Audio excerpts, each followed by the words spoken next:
जिस तरह से कार्रवाई के नाम पर बेगुनाह मुसलमानों को आरोपी बनाकर जेलों में ठूसा जा रहा है, बाद में यही आरोपी इन्हीं प्रशासन के मुंह पर थूकते हुए बड़े सम्मान के साथ कोर्ट से बाहर आ जाते हैं।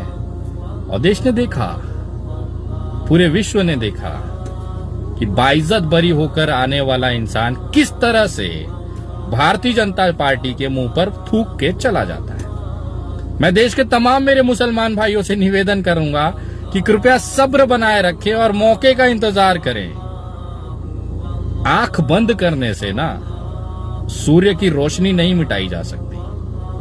अगर इंसान गलत नहीं है ना, तो आपका रासुका, आपकी जेलें, आपकी हथकड़ियां, आपके केस उस इंसान को आरोपी नहीं बना सकता, क्योंकि ये हमारे भारत के संविधान की खूबसूरती है। और जिनको भी संविधान पर भरोसा होगा वो ये चीज मानते होंगे, हमारा संविधान इस तरह से बनाया गया है कि 100 आरोपी छूट जाए चल जाएगा, लेकिन कभी भी किसी बेगुनाह को सजा नहीं होने देता। तो उस संविधान पर विश्वास रखते हुए आज कितने ही क्रांतिकारी युवा जेलों में बंद हैं। उमर खालिद, उनके पीछे एक बड़ी फेयर लिस्ट तैयार है। दिल्ली दंगों में जिस तरह से उमर खालिद जी को प्रस्तुत किया गया कि दंगे का मास्टरमाइंड था, आज उसी दिल्ली हाईकोर्ट के अंदर एक एक कर दिल्ली पुलिस सर के बल, मुंह के बल गिरे पड़ी है। उमर खालिद के ऊपर लगे आरोपों को साबित ही नहीं कर पा रही है, सबूत ही नहीं है। एक दिन यही उमर खालिद सीना चौड़ा करते हुए तिहाड़ जेल से बाहर आ जाएगा।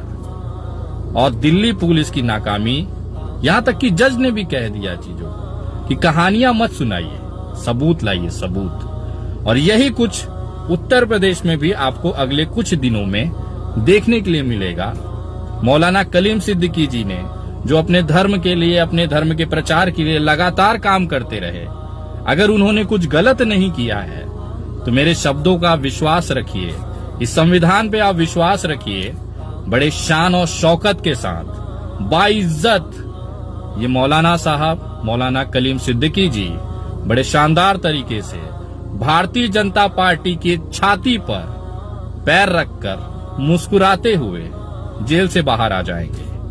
और आपको सब्र के लिए, जिस तरह से आपने सब्र रखा, लोगों ने आवाजें उठाई, लोगों ने दिल खोलकर कलीम सिद्दीकी साहब के साथ खड़े हुए, उस जज्बे को मैं सैल्यूट करता हूं। और विनय दुबे एक सामाजिक कार्यकर्ता होने के नाते कलीम सिद्दीकी जी के साथ खड़ा हूं, तब तक जब तक वो आरोपी कोर्ट से साबित न हो जाए। अगर ये आरोपी हैं तो मैं मांग करता हूं कि इनको कठोरतम सजा दी जाए, लेकिन मुझे पूरा विश्वास है उत्तर प्रदेश सरकार पर कि वो कुछ भी साबित नहीं कर पाएगी। और माननीय न्यायालय संविधान के दायरे में रहते हुए मौलाना सिद्दीकी साहब को बाइज्जत रिहा कर देगी। हम सब, पूरा देश अपने मुसलमान भाइयों के साथ है, मौलाना साहब के साथ है। तू कर जितनी दरिंदगी कर सकता है ए सरकार, हम देखना चाहते हैं तेरी औकात। जय हिंद, जय महाराष्ट्र।